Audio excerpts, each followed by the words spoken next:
করোনার ৩ মাস পার হলো, মৃতের সংখ্যা ৯৩০, শনাক্ত ৬৮,৫০৪ জন।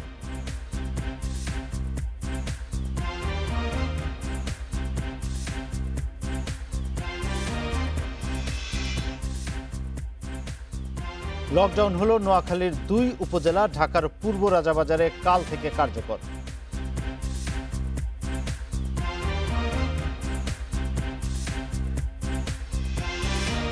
করোনায় ক্ষতি ৩ লাখ কোটি টাকার, ১৪ লাখ কোটি টাকার বাজেট চান আবুল বারাকাত।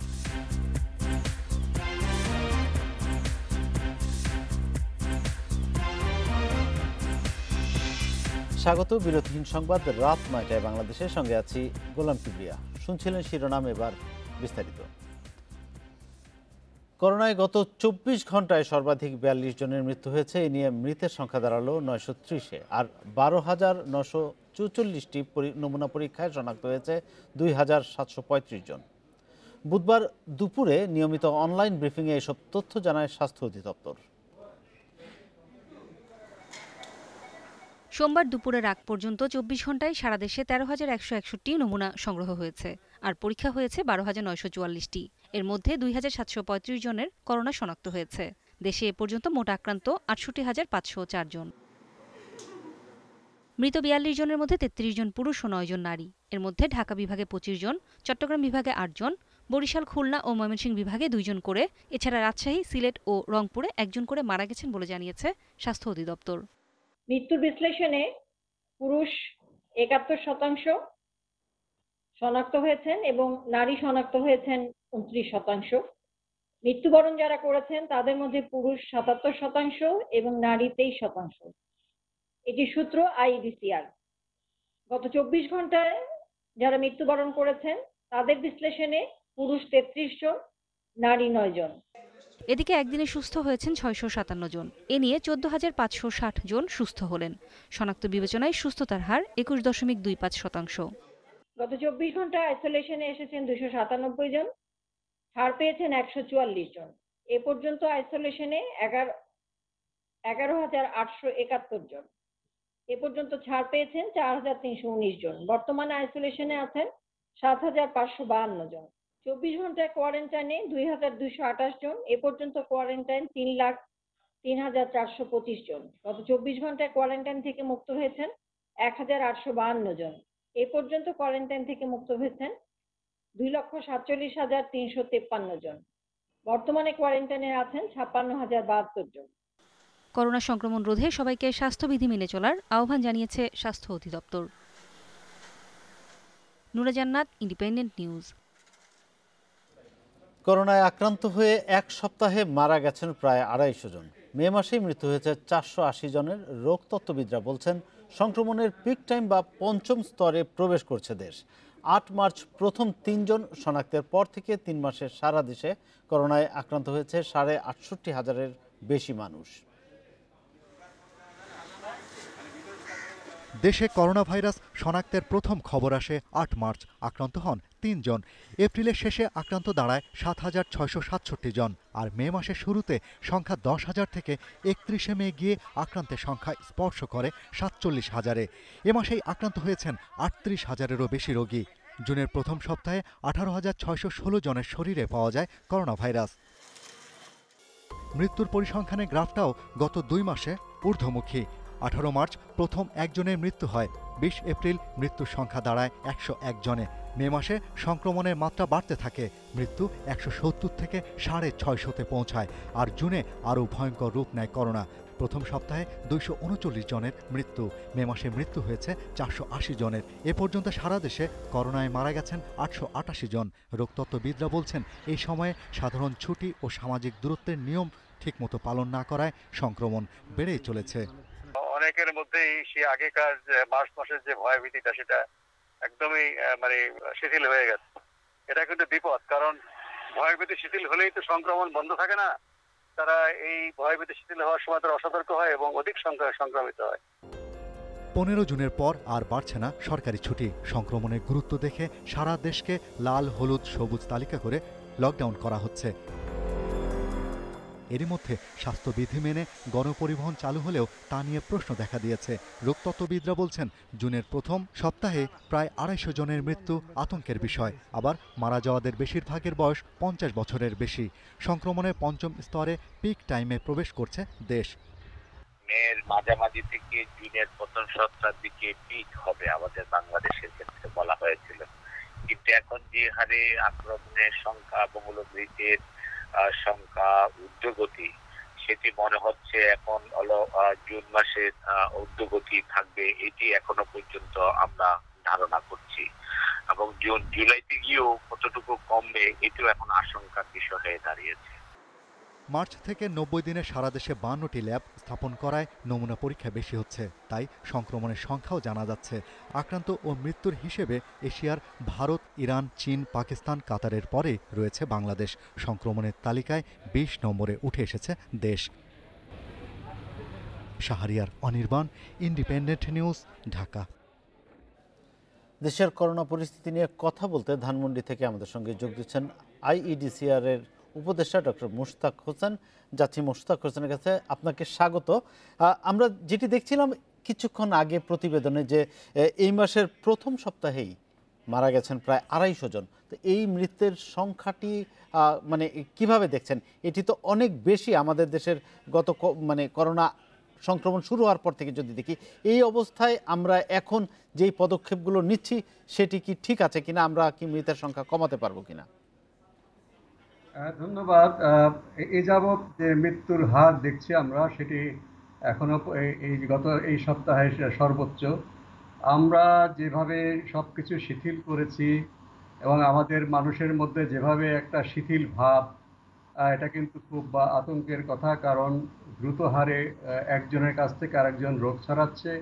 অধিকাংশই যেহেতু লক্ষণটা খুব মৃদু, তারা হয়তো টের পাচ্ছেন না, কিন্তু হাসপাতালগুলোতে দেখলে বোঝা যায় যে সেখানে আইসিইউ চাচ্ছেন এরকম রোগীর সংখ্যা অনেক বেড়ে গেছে এবং সবাই কিন্তু আইসিইউ পাচ্ছেন না। কাজেই এক্ষেত্রে একটা আমাদের বিপদ সংকেত বোঝা যাচ্ছে। সরকার একটু পরে হলেও একটা সঠিক সিদ্ধান্ত নিয়েছেন যে লাল জোন, হলুদ জোন এবং সবুজ জোন করে অঞ্চলে বিভক্ত করে কঠোর ব্যবস্থা, মাঝারি কঠোর এবং সাধারণ কঠোরতা অবলম্বন করে আমাদের একদিকে যেমন মানুষ থেকে মানুষের সংক্রমণটা কমাতে হবে, তেমনি রোগীদের শনাক্ত করে তাদেরকে দ্রুত কমিউনিটি থেকে পৃথক করে চিকিৎসা দিতে হবে যেন সংক্রমণটা আর না ছড়ায়। সংক্রমণের হারটা যদি আমরা কমাতে না পারি কমিউনিটিতে, তাহলে কিন্তু রোগটা বাড়তেই থাকবে। এবং এটা এমন একটা মহামারী, এমন একটা ভাইরাসের, সেই মহামারীটা কিন্তু আপনা আপনি কমে যাবে না, ডায়রিয়া কিংবা কলেরার মতো। এটাকে থামাতে হবে মানুষের সক্রিয় চেষ্টায়। সেই সক্রিয় চেষ্টা যেভাবে সরকার, স্বাস্থ্য বিভাগ, প্রশাসন কাজ করবে, তেমনি জনগণের মধ্য থেকেই তাদের নিজস্ব উদ্যোগেই সেই কাজটা হবে। এই জন্যই কিন্তু একটা ব্যবস্থা নেওয়া হয়েছে যে সিটি কর্পোরেশন এলাকাতে মাননীয় মেয়রদের নেতৃত্বে জনসম্পৃক্ত কমিটি করা হয়েছে এবং ওয়ার্ড কাউন্সিলরদের নেতৃত্বে ওয়ার্ডে ওয়ার্ডে কমিটি করা হয়েছে। সেই কমিটিতে সরকারি কর্মকর্তা, বেসরকারি সংগঠন এবং স্বেচ্ছাসেবক সবারই অংশগ্রহণ আছে। তারা নিজেরাই সেই এলাকার শৃঙ্খলা বজায় রাখবেন। লাল এলাকাতে কেউ ঘর থেকে বের হবে না, সেখানে টেস্ট করার বুথ থাকবে, সেখানে যাদের প্রয়োজন, যাদের লক্ষণ আছে তারা সেখানে টেস্ট করবে এবং তাদের জন্য একটা হাসপাতাল নির্ধারিত থাকবে, সেই নির্ধারিত হাসপাতালে তাদের প্রয়োজন হলে যাবে। আর বাকিরা বাসায় থেকে চিকিৎসা নেবে যাদের লক্ষণটা মৃদু। যারা বাসায় থেকে চিকিৎসা নেওয়ার কিংবা কোয়ারেন্টাইন করার সুবিধা নেই, তাদের জন্য একটা ভবন ঠিক করা হবে, যে ভবনে তারা আইসোলেশনে থাকবেন চিকিৎসার জন্য মৃদু লক্ষণ নিয়ে। আরেকটি ভবন ঠিক করা হবে, যারা বাসায় বসে কোয়ারেন্টাইন করতে পারবেন না, ঘনবসতি এলাকায়, তারা সেই ভবনে এসে থাকবেন। সরকারের পক্ষ থেকে এবং কমিউনিটির পক্ষ থেকে তাদের খাবারের ব্যবস্থা এবং অন্যান্য ব্যবস্থা করা হবে। এইভাবে একটা জনসম্পৃক্ত, জনগণকে সঙ্গে নিয়ে আমরা সক্রিয়ভাবে রোগীর সংখ্যা কমানোর চেষ্টা সেই জায়গায় যাচ্ছি। তাহলে হাসপাতালগুলোতে যদি এভাবে রোগীদের ঢেউ অব্যাহত থাকে, যে হাসপাতাল আপনি যতই প্রস্তুত করেন না কেন, সংখ্যা যতই বাড়ান না কেন, রোগীর ঢেউ যদি আমরা থামাতে না পারি, কোনো হাসপাতাল এই পৃথিবীতে এই ধরনের মহামারীর ক্ষেত্রে তারা সম্পূর্ণ সক্ষমতা নিয়ে কাজ করতে পারে না, একসময় সীমাবদ্ধতা চলে আসে। কাজেই আমাদের সামনে যেই পথটা আছে, এটা আমাদের এটাই একটা বড় ধরনের পথ। আমরা যেন লাল এলাকাতে আমাদের বিধিনিষেধ মেনে চলি, হলুদ এলাকাতে যে নিয়ন্ত্রণ সেটাও মেনে চলি, এবং সবুজ এলাকাতে যেন আমরা বাইরে থেকে কোনো মানুষ প্রবেশ না করে এবং ভিতর থেকে যেন বাইরে না যায়, এবং সেখানে খুব জরুরি প্রয়োজনে যারা যাবেন তাদের স্বাস্থ্য পরীক্ষা করে কোয়ারেন্টাইন মেনে তারা এখানে চলাচল করবেন। গোটা দেশ মুশতাক, আপনার কাছে আরেকটি প্রশ্ন আমি রাখতে চাই, সেটি হচ্ছে আপনি বলছিলেন যে অনেক রোগী আইসিইউ পাচ্ছে না বা হাসপাতালগুলো হিমশিম খাচ্ছে এত রোগীর ভিড় সামলাতে। তো সেই ক্ষেত্রে রাতারাতি তো আর আমাদের অবকাঠামো তৈরি করা সম্ভব নয়, কিন্তু এই মুহূর্তে পরিস্থিতি বিবেচনায় স্বাস্থ্য ব্যবস্থায় কি কি পরিবর্তন আনা দরকার, মানে হাসপাতালের সক্ষমতা বাড়াতে বা সংখ্যা বাড়াতে হলে কি করণীয়? যেমন বেসরকারি হাসপাতালগুলোকেও কি একসঙ্গে নিয়ে আসতে হবে, অথবা হাসপাতালগুলোর সক্ষমতা বাড়াতে হবে, মানে স্বল্প মেয়াদে কি করা যেতে পারে? হ্যাঁ, আপনারা ঠিকই বলেছেন যে যে সমস্ত ঘনবসতি এলাকায় সংক্রমণটা দ্রুত ছড়াচ্ছে সেখানকার সকল ধরনের হাসপাতালকে সরকারের অধিগ্রহণ করা দরকার, এবং সেসব হাসপাতালে যেন যারা গুরুতর রোগী তাদেরই যেন যেতে হয়, যাদের অবস্থা গুরুতর নয় তারা তাদের সম্ভব হলে বাসায় থেকে চিকিৎসা নেবেন। চিকিৎসা হচ্ছে লক্ষণ ভিত্তিক, আর বাকিদেরকে যাদের সেই সুবিধা নেই তাদের জন্য কমিউনিটিতে ভবন ঠিক করতে হবে। অনেকগুলো হোটেল আমাদের আছে, হোটেলে এখনো বা সেই খালি আছে, স্কুল খালি আছে, কলেজ খালি আছে, কমিউনিটি সেন্টারে খালি আছে। এগুলোতে যাদের মৃদু লক্ষণ আছে তাদেরকে রাখতে হবে, তারা অবশ্যই চিকিৎসকদের পর্যবেক্ষণে থাকবেন।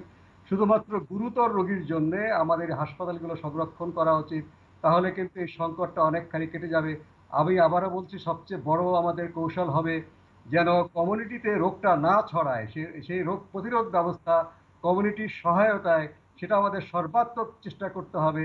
কারণ শতকরা ৮০ থেকে ৯০% মানুষ হচ্ছে মৃদু লক্ষণযুক্ত, তাদেরকে যদি আমরা কমিউনিটিতে রেখেই তাদের রোগমুক্ত করতে পারি তাহলে হাসপাতালগুলোর যে সক্ষমতা আছে সেটি দিয়েই আমরা এই সংকটটি উত্তরণ করতে পারবো। ডক্টর মুশতাক হোসেন, আপনাকে অনেক ধন্যবাদ আমাদের সঙ্গে যুক্ত থাকার জন্য। সরকারের একজন মন্ত্রী সহ করোনা ভাইরাসে আক্রান্ত হয়েছেন আওয়ামী লীগের ৬ জন সংসদ সদস্য। এদের মধ্যে সাবেক স্বাস্থ্যমন্ত্রী এবং আওয়ামী লীগের সভাপতিমণ্ডলীর সদস্য মোহাম্মদ নাসিমের অবস্থা সংকটাপন্ন। মস্তিষ্কে অস্ত্রোপচারের পর তিনি রয়েছেন ডিপ কোমায়। এছাড়া সিলেট সিটি কর্পোরেশনের সাবেক মেয়র বদরুদ্দিন আহমেদ কামরান এবং আওয়ামী লীগের সাংগঠনিক সম্পাদক শফিউল আলম চৌধুরী নাদেলও করোনা ভাইরাসে আক্রান্ত।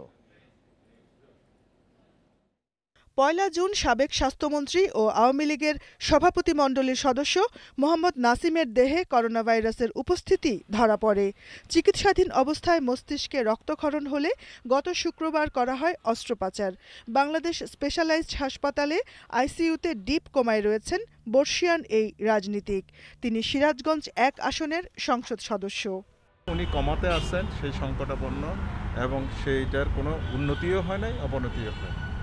পার্বত্য চট্টগ্রাম বিষয়ক মন্ত্রী বীর বাহাদুর উষৈ সিংহ আক্রান্ত হয়েছেন করোনা ভাইরাসে।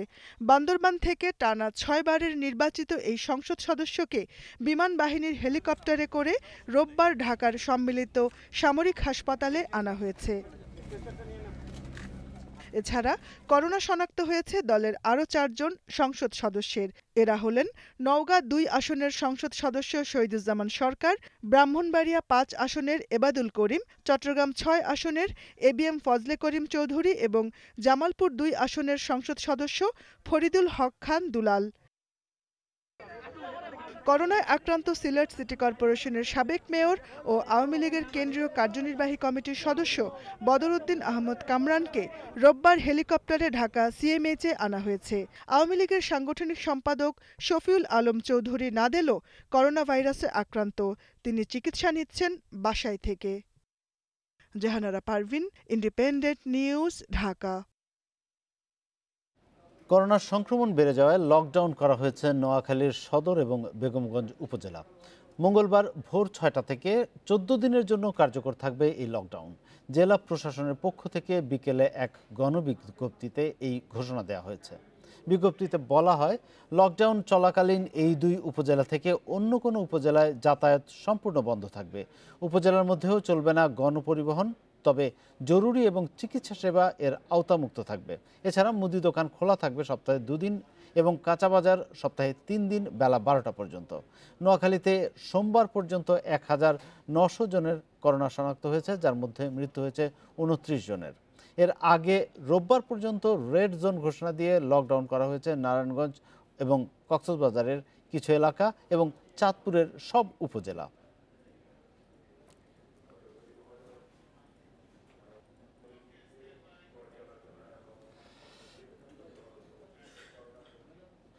এ নিয়ে আরও জানাতে নোয়াখালী থেকে যোগ দিচ্ছেন সহকর্মী আবু নাসের। নাসের, লকডাউন কার্যকরে কি ব্যবস্থা নেওয়া হয়েছে আর যে মানুষগুলো সেই লকডাউন এলাকার মধ্যে আছেন তাদের দৈনন্দিন যে প্রয়োজন সেটি কিভাবে মিটছে? প্রথমত এবারে লকডাউনটি যেন খুব কঠোরভাবে পালন করা হয় এবং কার্যকর করা হয়। সব মানুষ যেন এই লকডাউনকে মেনে চলে, কেউ যেন এটি অমান্য করতে না পারে সে বিষয়ে প্রশাসন, জনপ্রতিনিধি এবং রাজনৈতিক নেতৃবৃন্দ ঐক্যমত্যে পৌঁছেছেন। পাশাপাশি ব্যবসায়ী সহ সিভিল সোসাইটির যারা রয়েছেন প্রত্যেককে নিয়ে গতকাল একটি জরুরি সভা হয়েছে। সভায় জেলার করোনা পরিস্থিতি নিয়ে আলোচনার পাশাপাশি এই উদ্বেগজনক পরিস্থিতি থেকে জেলাবাসীকে উত্তরণের জন্য আপাতত নোয়াখালীর প্রধান বাণিজ্য কেন্দ্র চৌমুহনী অর্থাৎ বেগমগঞ্জ উপজেলা এবং নোয়াখালী সদর উপজেলাকে সবচাইতে বেশি করোনা সংক্রমণের ঝুঁকিপূর্ণ এলাকা হিসেবে বিবেচনা করে এই দুই উপজেলাতে আগামীকাল ভোর 6টা থেকে 23 তারিখ মধ্যরাত পর্যন্ত লকডাউন করা হয়েছে। তো জেলা প্রশাসনের পক্ষ থেকে জানানো হয়েছে যে এবারে লকডাউন যথাযথভাবে যেন পালন করা হয়। ঢিলেঢালা গতবার কিছুটা ছিল, মানুষের মধ্যে এক ধরনের শেষের দিকে অমান্য করার প্রবণতা ছিল।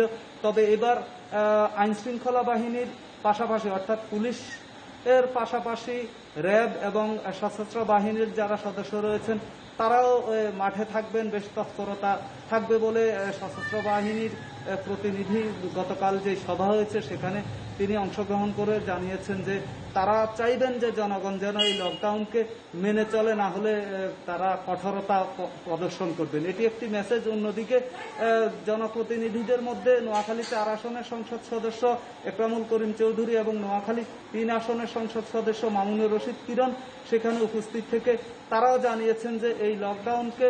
আবু নাসের, আপনার কাছে জানতে চাচ্ছি, এই যে 14 দিনের একটা লকডাউনে পড়তে যাচ্ছে সাধারণ মানুষ, আমরা দেখেছি যে মুদি দোকান 2 দিন খোলা থাকবে এবং কাঁচা বাজার খোলা থাকবে 12টা পর্যন্ত। করোনা পরবর্তী ক্রিকেট বদলে যাবে। চাপ কমাতে ক্রিকেটারদের জন্য বন্ধুত্বপূর্ণ পরিবেশ তৈরি করতে চান tiger head coach Russell Domingo. অন্যদিকে টি-20 বিশ্বকাপ না হলে আইপিএল আয়োজনের পক্ষে উইন্ডিজ কিংবদন্তি মাইকেল হোল্ডিংয়ের। আর বায়োসিকিউরড ভেন্যুতে থুতু ব্যবহারের সমস্যা দেখছেন না সাউথ আফ্রিকার সাবেক পেসার শন পোলক। করোনায় বদলে যাবে ক্রিকেট, নতুন শুরুর অপেক্ষায় বাংলাদেশও। দীর্ঘ বিরতির পর শারীরিক ও মানসিক ধকল চাপ বাড়াবে ক্রিকেটারদের। বৈরী পরিস্থিতিতে সমাধানের পথ খুঁজেছেন tiger head coach Russell Domingo. Domingo বলছেন, এমন পরিবেশ তৈরি করতে হবে যেখানে ক্রিকেটাররা শারীরিক মানসিক বিষয় নিয়ে আলোচনা করতে পারেন। পারফরমেন্সের উন্নতির জন্য মানসিক স্বস্তিবোধ নিয়ে আরও সচেতন হওয়ার তাগিদ দিয়েছেন তিনি।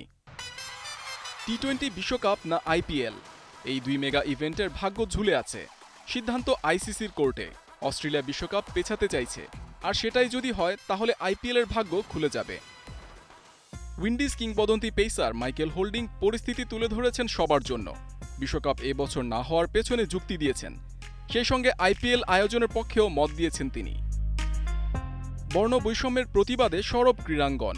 জাস্টিস ফর জর্জ ফ্লয়েড স্লোগানে এবার একসুর ইংল্যান্ড পেসার জোফরা আর্চারের। ব্ল্যাক লিভস ম্যাটার ক্যাম্পেইনের পক্ষেও মত দিয়েছেন এই ইংলিশ পেসার। জর্জ ফ্লয়েডের মৃত্যু চোখে আঙুল দিয়ে দেখিয়েছে কৃষ্ণাঙ্গরা নিরাপদ নয়। ব্ল্যাক লিভস ম্যাটার ক্যাম্পেইনের পক্ষে আমি। ইংল্যান্ড দলে আমরা বিভিন্ন ধর্মের ক্রিকেটার একসাথে খেলি। আমার মতে বর্ণবাদ ঠিক নয়। আইসিসির গাইডলাইন মেনেই চলছে খেলা ফেরানোর প্রস্তুতি। থুতুর ব্যবহারে নিষেধাজ্ঞা প্রসঙ্গে পক্ষে বিপক্ষে মত আছে। শন পোলক বিষয়টি ভিন্নভাবে দেখতে বলেছেন। বায়োসিকিউরড ভেন্যুতে সবাই সুরক্ষিত থাকবেন। করোনা নেগেটিভ থাকলে থুতুর ব্যবহারে কোনো সমস্যা দেখছেন না প্রোটিয়া কিংবদন্তি। নিউজিল্যান্ডে শিথিল হয়েছে লকডাউন, দেশটি এখন করোনা মুক্ত, সেই বার্তা মিলেছে। অফিসিয়াল টুইটারে এই খবরে স্বস্তি প্রকাশ করেছেন Black Caps allrounder Jimmy Neesham. Mohammad Nazim, Independent News. নির্বাচন নিয়ে আবারও সরগরম বাফুফে। অবৈধভাবে কাউন্সিলরশিপ দেওয়ার অভিযোগ এনেছেন সহসভাপতি বাদল রায়।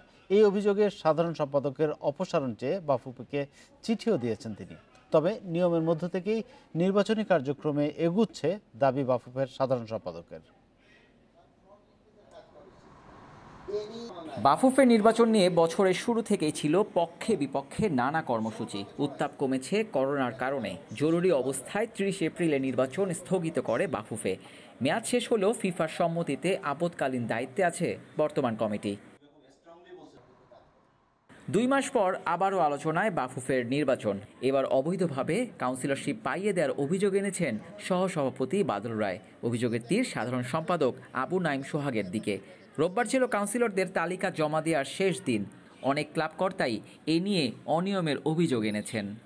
এই যে আমার ফর্মটা নিয়ে আমি আজকে 1 তারিখে খোলার পর থেকে ফুটবল ফেডারেশনে ঘুরছি জাল গঠনতন্ত্র তৈরি করে জাল একটা কমিটি করে তাদেরকে পুশিং একটা ফর্ম দিয়ে দিয়েছে, অথচ আমার অফিসে কিন্তু ক্লাবের অফিসে একটা ফর্ম গিয়েছে। অবৈধ পন্থায় বিভিন্ন কাউন্সিলরদেরকে, বিভিন্ন অবৈধ লোকজনদেরকে কাউন্সিলরশিপ দিয়ে আপনারা নির্বাচনটাকে সম্পন্ন করতে যাচ্ছেন এই ক্ষমতায় থাকার জন্য। আমি আপনাদের কাছে শেষবারের মতোই বলছি যে আমরা প্রয়োজনে আইনের আশ্রয় নিব। এসব অভিযোগ আর সাধারণ সম্পাদকের অপসারণ চেয়ে সভাপতি বরাবর চিঠি দিয়েছেন বাদল রায়। তবে সবকিছুই সুষ্ঠু ও নিয়মের মধ্যে থেকেই হচ্ছে দাবি আবু নাইম সোহাগের। যে বাফুফের গঠনতন্ত্র মোতাবেক আমাদের যারা এলিজিবল ক্লাব বা সংস্থা তাদের কাছে আমরা ডেলিগেট ফর্মটা প্রেরণ করেছি এবং তাদের কাছ থেকে ডেলিগেট ফর্মটা জমা নেওয়া হয়েছে এবং নবাবপুর ক্রিয়াচক্র সংশ্লিষ্ট যে বিষয়টার উদ্ভব হয়েছে সেখানে আমরা আজকে এখানে নবাবপুরের কাছ থেকে যে কাগজপত্রগুলো আমরা পেয়েছি সেই কাগজপত্রগুলো এখানে আমরা সংযুক্ত করে দিলাম। মাঠে ফুটবল না ফিরলেও নির্বাচনী কার্যক্রম দ্রুত শেষ করার লক্ষ্য বাফুফের। শিগগিরই কার্যনির্বাহী কমিটির সভায় নির্বাচনের তারিখ চূড়ান্ত করবে federation. Abidur Rahman, independent news. Corona ভাইরাসের প্রাদুর্ভাব মোকাবেলায় 2 মাসের অঘোষিত লকডাউনে দেশের 6 কোটি মানুষ নতুন করে দরিদ্র হয়েছে। বাংলাদেশ অর্থনীতি সমিতির এক গবেষণায় এ তথ্য উঠে এসেছে। সমিতির দাবি, করোনায় ক্ষতি হয়েছে প্রায় 3 লাখ কোটি টাকার। এক ভার্চুয়াল সংবাদ সম্মেলনে এসব তথ্য জানানো হয়। এ সময় আগামী অর্থ বছরের জন্য 13,96,000 কোটি টাকার বিকল্প বাজেট প্রস্তাব করেন সংগঠনের সভাপতি আবুল বারাকাত। সোমবার করোনা বিপর্যয় থেকে মুক্তি ও মুক্তিযুদ্ধের চেতনায় বাংলাদেশ বিনির্মাণে বিকল্প বাজেট প্রস্তাবনা শিরোনামে ভার্চুয়াল সংবাদ সম্মেলনে 2020-21 অর্থবছরের জন্য বিকল্প বাজেট পেশ করে বাংলাদেশ অর্থনীতি সমিতি। এ সময় 13,96,600 কোটি টাকার বাজেট প্রস্তাব করে অর্থনীতি সমিতি। 13,96,600 কোটি টাকা, যা এখন যে বাজেটটি চলছে বাংলাদেশের সরকারের, যে বাজেট হচ্ছে 5,65,307 কোটি টাকা, তার তুলনায় 2.47 গুণ বেশি। আমরা বহুবার বলার চেষ্টা করেছি যে আমাদের বাজেট সব বিবেচনায় সংকোচনমূলক কোনো বাজেট হবে না, সম্প্রসারণমূলক বাজেট হবে। বাজেটে ক্ষুদ্র ব্যবসায়ীদের জন্য শ্রেণীভেদে এককালীন 20,000 টাকা দেয়া এবং 2 থেকে 2.5% সুদে ঋণের প্রস্তাবনা দেয়া হয়। এছাড়া বৈষম্য কমানোর পাশাপাশি দেশের উন্নয়ন সব স্তরের মানুষের কাছে পৌঁছানোর উপর গুরুত্ব দেয়া হয়। অর্থনীতি সমিতির সভাপতি দাবি করেন, করোনা ভাইরাসের প্রকোপে প্রায় 6 কোটি মানুষের শ্রেণী কাঠামো পরিবর্তন হয়েছে। এছাড়া মধ্যবিত্তে থাকা 3,40 লাখ থেকে 1,02 লাখ নিম্ন মধ্যবিত্তে নেমেছে। অর্থাৎ 26 মার্চ থেকে লকডাউনে সেবা খাতে 1,69,936 কোটি, শিল্প খাতে 1,02,041 কোটি এবং কৃষি খাতে 26,000 কোটি টাকার ক্ষতি হয়েছে বলে পরিসংখ্যান তুলে ধরেন আবুল বারাকাত। নিম্ন মধ্যবিত্ততে যে 5 কোটি 10 লক্ষ ছিল তার মধ্যে 1 কোটি 19 লক্ষ দরিদ্র হয়েছে। তাহলে নবদরিদ্র এই 66 দিনে যারা দরিদ্র ছিলেন না কিন্তু নবদরিদ্র মনে অর্থাৎ নিজের অবস্থান থেকে একতলা, এটা মই, এটা শ্রেণী কাঠামোর মই, ক্লাস ল্যাডার, একতলা নিচে নেমে এসেছেন, এদের সংখ্যা হবে 5,95,00,000 লক্ষ, অর্থাৎ প্রায় 6 কোটি। কালো টাকা উদ্ধার এবং কালো টাকা সৃষ্টির পথ রোধে প্রয়োজনীয় পদক্ষেপ বাজেটে অন্তর্ভুক্ত করার আহ্বান জানায় বাংলাদেশ অর্থনীতি সমিতি। Shamim Ahmed, independent news, Dhaka. সময় লাগছে।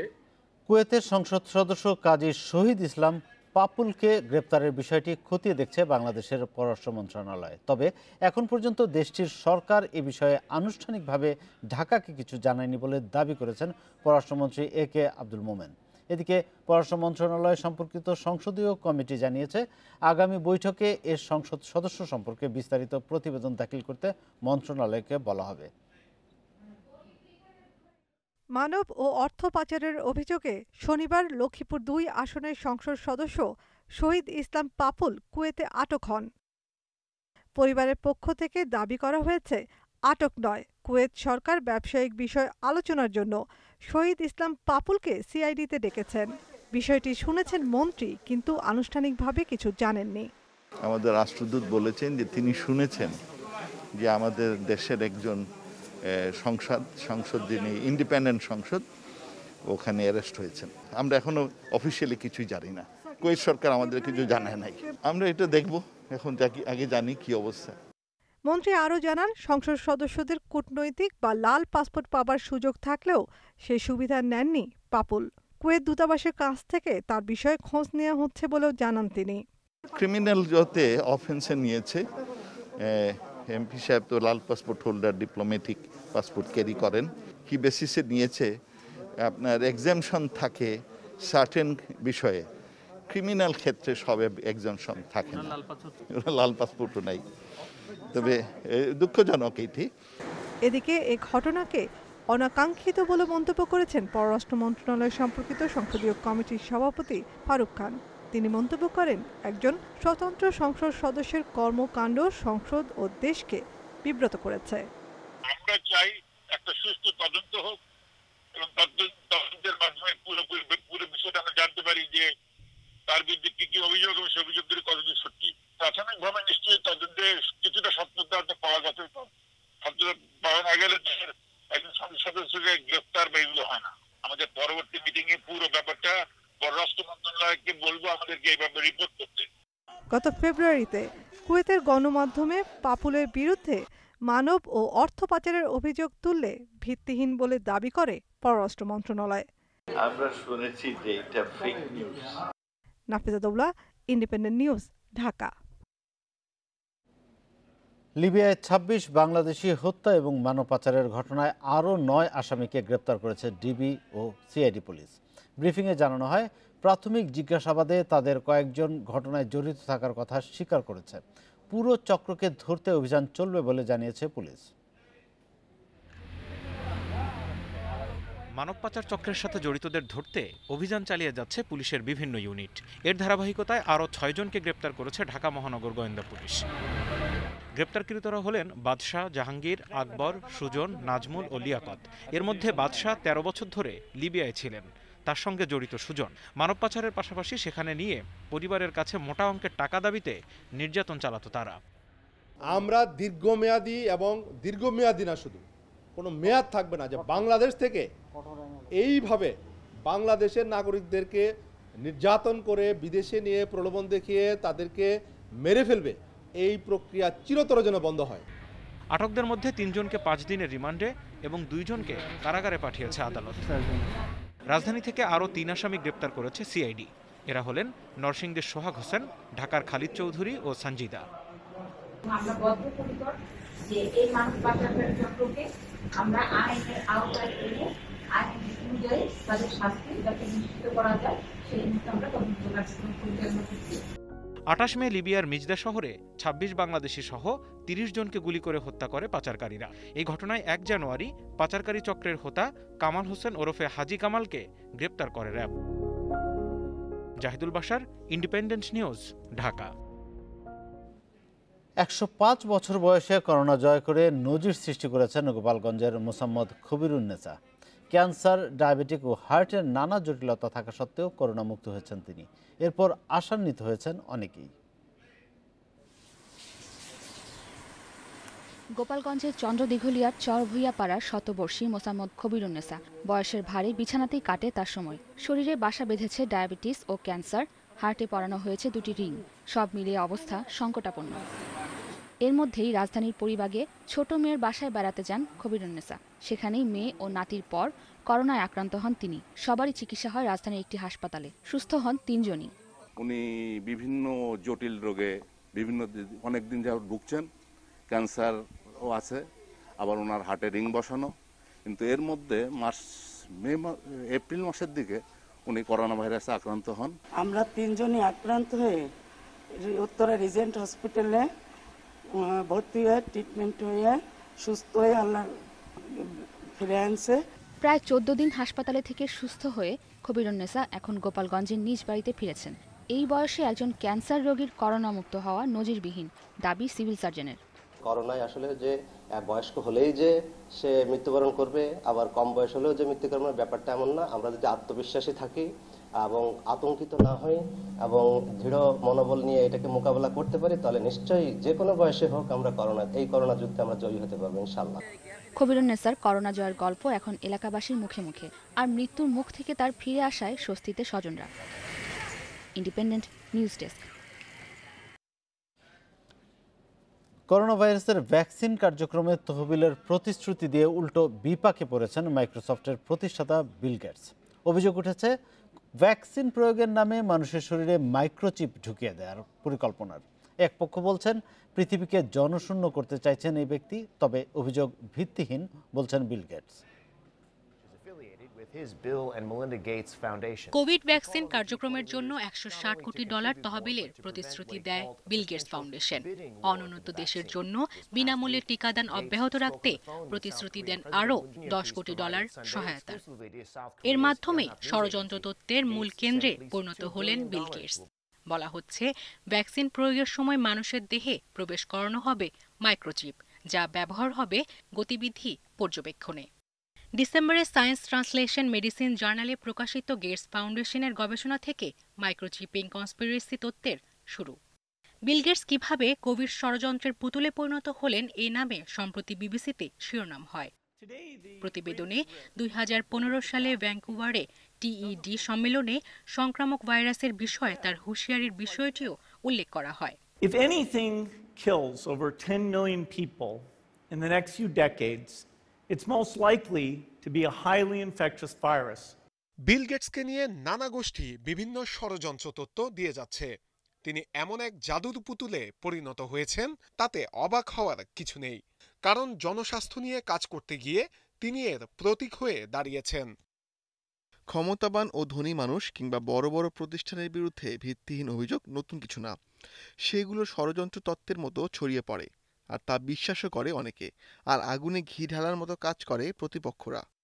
মাইক্রোচিপ ঢুকানো অভিযোগ ভিত্তিহীন দাবি করেছেন বিল গেটস। বলেন কোনো ষড়যন্ত্রের সঙ্গে তিনি বা তার প্রতিষ্ঠান জড়িত নয়। ধারণা করা হচ্ছে অপপ্রচারের কারণে ভ্যাকসিন নেওয়ার আগ্রহ কমবে। 19% আমেরিকান ভ্যাকসিন নেবেন না, আর 26% এখনো কোনো সিদ্ধান্ত নেননি বলে উঠে এসেছে ইয়াহু নিউজের জরিপে। শঙ্কা তৈরি হয়েছে আটকে যেতে পারে ভ্যাকসিন আবিষ্কার ও বিতরণ কার্যক্রম। সায়রা খান, ইন্ডিপেন্ডেন্ট নিউজ। এই ছিল রাত 9টায় বাংলাদেশে। ইন্ডিপেন্ডেন্ট টেলিভিশনের সংবাদ আরও বিস্তারিত জানতে চোখ রাখুন আমাদের ফেসবুক, ইউটিউব এবং টুইটারে। এতক্ষণ সাথে থাকার জন্য ধন্যবাদ।